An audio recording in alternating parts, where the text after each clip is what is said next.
రామ్మోహన్ గారు, మన కవిత లేఖ ఒక సంచలనం, ఆ తర్వాత కేసీఆర్ దేవుడు దెయ్యాలు అంటూ కవిత కొన్ని సంచలన వ్యాఖ్యలు చేశారు. ఈరోజు మీడియా చిట్చాట్లో ఏకంగా బీఆర్ఎస్ నాయకత్వంతో తాడో పేడో తేల్చుకునే వ్యాఖ్యలు చేశారు. ఎలా చూడాలి ఈ వ్యాఖ్యల్ని?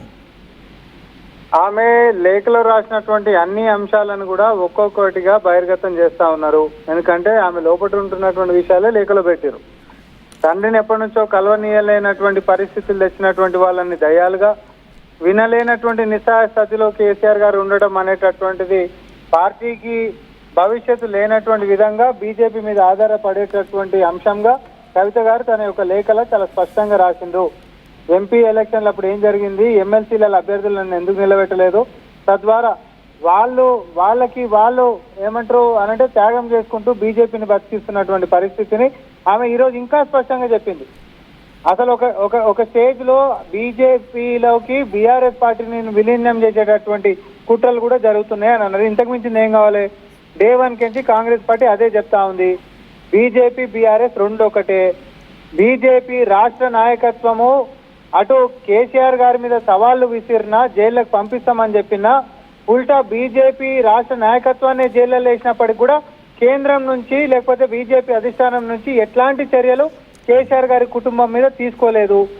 అంతేకాదు, ఇక్కడ బీఆర్ఎస్ ఓడిపోయినప్పుడు మేము ఓడిపోయినా పర్వాలేదు, కాంగ్రెస్ అయితే గెలవద్దని చెప్పి బీజేపీని గెలిపించడానికి పార్లమెంట్ ఎన్నికల్లో, ఎమ్మెల్సీ ఎన్నికలలో ఎట్లా సహాయం చేసిరు అనేటటువంటిది అందరికీ తెలిసినటువంటిదే. సో ఈ రోజు కన్న బిడ్డనే చెప్పింది కాబట్టి కాంగ్రెస్ పార్టీ చెప్పినటువంటి దానికి క్రెడిబిలిటీ పెరిగింది తప్ప అంతకుమించి కొత్తగా ఏం లేదు కదా. పాత కథనే కదా వాళ్ళిద్దరు ఒకటనేది. రైట్. అంటే కవిత ఆవేదన ఏ విధంగా చూడాలి? కవిత అంత ఆవేదనగా, అంత వార్నింగ్ ఇస్తూ తాడో పేడో తేల్చుకోవాల్సిన పరిస్థితులు రావడాన్ని ఎలా చూడాలి? ఇప్పుడు ఆమె చెప్తుంది అది కదా, ఇప్పుడు ఆమెను జైలు వేసినటువంటి బీజేపీ, మరి అట్లాంటి బీజేపీ తోటి మనం అన్ని తప్పులు బీజేపీ చేస్తుంటే కేంద్రంలో ప్రశ్నించకుండా వాళ్ళతోటి వంటగాగడం అనేటటువంటి ఎంతవరకు సబబు అనేటట్టు ఆమె లేవనెస్తున్నటువంటి ప్రశ్నలు. మరి దాని దగ్గర బీఆర్ఎస్ పార్టీలో జవాబులు లేవు. అంతేకాదు, కవిత గారి ఎపిసోడ్, కేసీఆర్ గారి ఎపిసోడ్ మీద మాట్లాడుతున్నటువంటి బీజేపీ నేతలకి కిషన్ రెడ్డి గారు ఎవరు పడితే వాళ్ళు ఇష్టం వచ్చినట్టు మాట్లాడడానికి లేదని చెప్పి హితబోధ లేకపోతే హెచ్చరికలు చేసినటువంటి కూడా మనం చూసినాం నిన్న. కానీ ప్రకాష్ రెడ్డి ఉన్నారు బీజేపీ నుంచి, మాకేం అవసరం, మేము చేర్చుకోవాల్సిన అవసరం లేదు, మాకు విలీనం చేసుకోవాల్సిన అవసరం లేదు అని ప్రకాష్ రెడ్డి అంటున్నారు. అటువంటి ప్రయత్నాలు జరగలేదని ప్రకాష్ రెడ్డి అంటున్నారు. ఇప్పుడు తెర వెనకాల విలీనం ఎప్పుడో జరిగిపోయింది. తెర ముందు భాజప్తో బజార్లో విలీనం జరగలేదు అంతే తప్ప తెర వెనకాల కలిసే కొట్లాడుతున్నారని అంటున్నాం మేము. వాళ్ళు కలిసే ఉన్నారు సార్, కొత్త కలవాల్సిన అవసరం లేదు. మాకు అవసరం లేదని ప్రకాష్ రెడ్డి గారు చెప్పకపోతే తెర మీద ఉన్నదైతేనేమో అఫీషియల్ గా చెప్తాడు. తెర వెనకాల జరిగినటువంటి ఒప్పందం గురించి, లోపాయకారి ఒప్పందం గురించి ప్రకాష్ రెడ్డి గారు బహిర్గతం ఎట్లా చేస్తారు? బహిరంగంగా చెప్పలేరు కదా ఆయన. కానీ వాళ్ళిద్దరు ఒకటి అనేటటువంటి నేను అంటున్నా. నేను ఇంకోటి చెప్తున్నా, గత 10 సంవత్సరాల్లో బీజేపీ ఇన్నిసార్లు అవినీతి అని అన్నారు. 2018 ఎన్నికలలోనేమో నీతి ఆయోగ్ల కాగ నివేదికలలో అవకతవకలు వచ్చినాయని తేలింది. నీతి ఆయోగ్ల కుంభకోణం జరిగింది. కేసీఆర్ కుటుంబాన్ని మేము జైలుకు పంపిస్తామని చెప్పి ఆనాడు లక్ష్మణ్ గారు మాట్లాడింది. 2023 మన ఎన్నికల కంటే ముంగటనేమో అసలు అవినీతి కుటుంబము, అత్యంత అవినీతి కుటుంబము, దేశవ్యాప్తంగా రాజకీయాలకి డబ్బులు పంపించేటంత అవినీతి సొమ్మును కూడబెట్టుకురు, ప్రతి ఆధారం నా టేబుల్ మీద ఉందని ప్రధానమంత్రి గారు చెప్పారు. అయితే నోటి వరకే పరిమితమైనటువంటి వీరి యొక్క విమర్శలు గత 10 సంవత్సరాల్లో ఆ కుటుంబం మీద ప్రత్యక్షంగా ఒక్క కేసు అన్న పెట్టిండ్రా? విచారణ సంగతి పక్కన, ఒక్క కేసు అన్న పెట్టిండ్రా? ఇది ఇట్లా పక్కన పెడితే ఈ 16 నెలల్లో మేము తీసుకున్నటువంటి కాంగ్రెస్ విషయం పక్కన పెడదాం.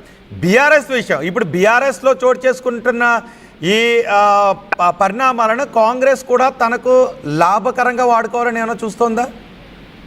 ఇప్పుడు ఉంటున్న వాస్తవాలు లాభకరంగా ఏమి సార్? వాళ్ళిద్దరు ఒక్కటై కాంగ్రెస్ పార్టీ మీద యుద్ధం ఏనాడో ప్రకటించిండు.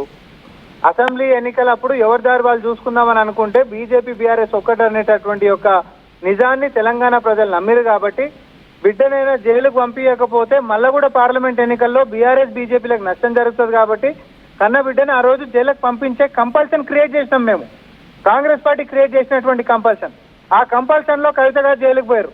లేకపోతే అంతకంటే ముందే 16 నెలల సంది మనీష్ సిసోడియా లాంటి వాళ్ళు జైల్లో మగ్గుతుంటే కవిత గారు మాత్రమే లోపలికి పోలే, మీతో వాళ్ళందరూ అప్రూవర్లు లేకపోతే జైల్లో పాలైనటువంటి వాళ్ళే. అవునా కాదా? సో వాళ్ళు ఎంత లాగాలనో అంత లాగిర్రు. సరే, కాంగ్రెస్ పార్టీ మేము తీసుకొచ్చినటువంటి ఒత్తిడితో తలొగ్గి కూతుర్ని అంటే జైలుకి పంపించిన రామ్మోహన్ గారు ఇక్కడ కవిత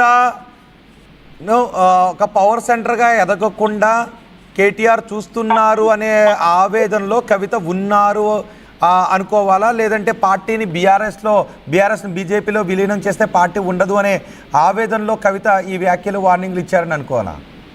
బీజేపీ బీఆర్ఎస్ యొక్క ఇంట్రెస్ట్లకి వ్యతిరేకంగా ఎవరున్నా కూడా సహించము అనేటటువంటి సందేశం ఇచ్చినట్టుగా తీసుకోవాలి. కూతురు లేరు ఇంకోరు అని కాదు. అంతెందుకు సార్, బండి సంజయ్ శపథం చేసిండ్రు.